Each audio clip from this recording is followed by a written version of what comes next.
It's barely spring and we've already put in the hard work, some hard miles. And I'm right there with you. Seeding our anticipated crops, maxing out our germination success, maintaining optimal conditions, and finally transplanting the lush beauties as they outgrow their temporary homes. After all that effort, we can't be too hasty. The last thing we want to do is plant these guys out in the garden too early. There's one more crucial step that needs to happen before these plants can go out into their forever homes in my garden. And that's to harden them off.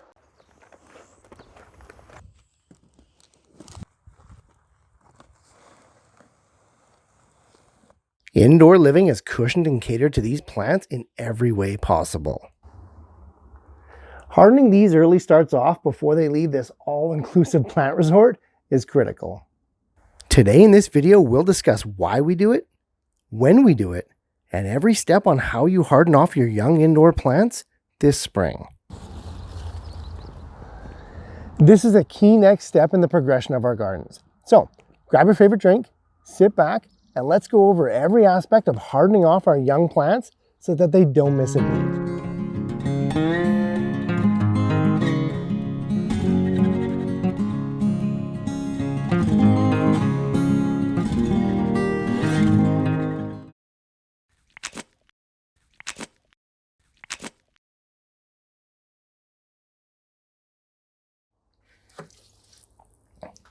Okay, first up, for people completely in the dark about what we're doing here, let's talk about what it means to harden off our plants. No matter where a plant grows, it gets used to its surroundings. Within the limitations of their physiology, they're the most adaptable living things on the planet. They can make their leaves bigger, smaller, tougher, more lush, or even different colors. All as a direct response from growth stimuli from their immediate environment. That would be temperature, air circulation, light intensity, and moisture. As amazing as that is, it doesn't happen in an instant. Plants that are happy and are used to enjoying a certain set of conditions need to become acclimatized if they're going to be introduced to a new set of conditions, and they need to do so gradually. And that's what gardeners mean when they talk about hardening off their plants. It's a simple process, but it's oh so important. That transition from inside life to now growing out in your garden is an assault on all fronts, in every way imaginable. Which brings us to the why. As we mentioned, plants react and grow to the stimuli of their environment. The ones we're concerned with today are light, temperature, and air. Each of those variables is infinitely tougher on our plants outdoors than it is inside. Let's have a look at light first. Even the most intense LED grow light pales in comparison to the sun. For example, I'll take this tomato plant here and simply place it out in the garden. Tomatoes love the full sun. This shouldn't be a problem, right? Well, within 48 hours, the tomato leaves are already starting to show signs of sunburn. It's not a huge deal, as these are pretty tough plants, and the leaves aren't the edible part of this crop. But what about a large, lush lettuce? That might be a different story.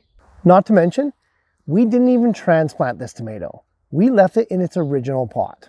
Even under ideal conditions, transplanting adds its own set of stresses and shockers that the young plants are going to need to endure. It's easy to see now why the cumulative effect of all these pressures can take down our young plants when we're trying to move them out into the garden. And it doesn't stop there. Another one of those effects is temperature. For many of us that grow our summer plants early indoors over winter, we're waiting for a minimum threshold temperature to finally bring the plants out. But at this time of year, the daily temperature swings are enormous. The difference between the daytime high and the nighttime low is at its peak.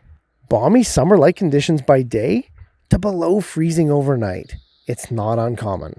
These indoor plants are no way equipped for this type of swing in the mercury. Even naturally cold-tolerant plants like kale and collard greens will have to be gradually acclimatized before planting outside. And the last environmental parameter we need to watch out for is air. i.e. wind. This one's a biggie, and it's often overlooked. Air movement and circulation is great for plants. It keeps mold and mildew away from the foliage, and the leaves need air for photosynthesis. But the air movement outside is vastly different than what the plants have experienced so far inside.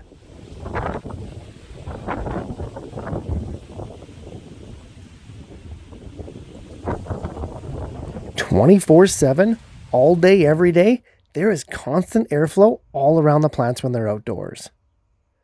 Even on calm days with seemingly no wind, it's there. Just watch the leaves. Every now and again, they'll rustle. That just doesn't happen indoors. And this is happening all the time without reprieve. All plant leaves have this outer layer, a sort of skin if you will. It's called the cuticle. This layer protects the plants from wind, exposure, and desiccation. Indoors, plants develop a very weak cuticle layer because that's all they really need. Outdoors, though, it's a different story. Let's go back to those rough and tumble tomato plants. Take, for instance, the couple aromas that I left outside in the shade for just a few hours. Let's see how they react. Within 3 hours, the leaves are already starting to curl. This is not a response to heat or the sun, as the plants have been lying in the shade the whole time. It's a physiological response to the wind.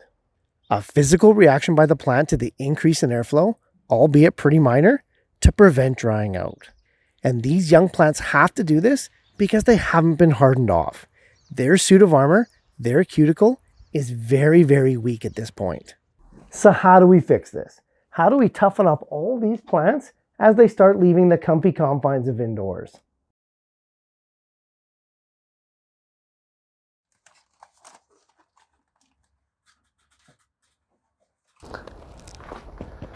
Hardening off is easy.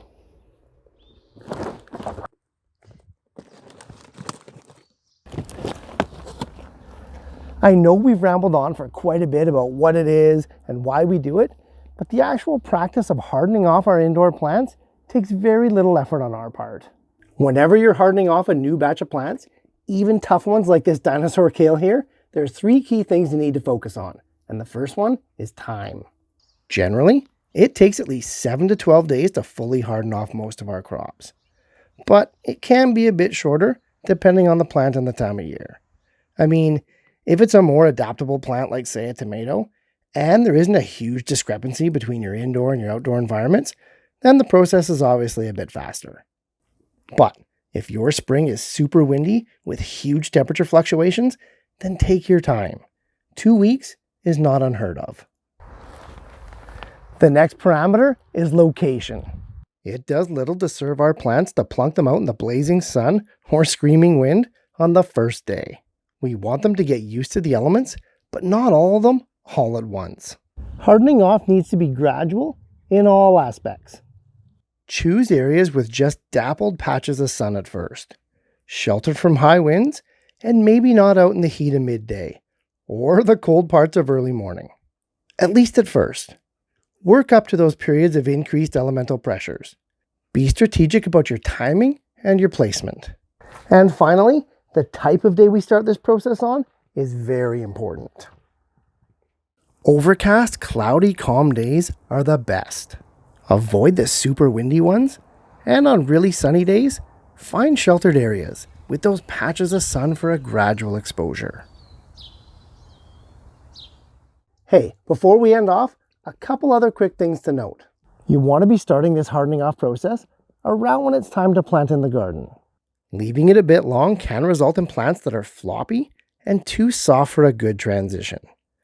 But doing it too early could actually kill your plants if they're too young or the weather's too severe. Timing really is key. Watch your local weather. Watch those nighttime lows and keep an eye out for any storms that might be coming your way. There's always more than one optimal window to harden off your plants. It's only a week, so be strategic.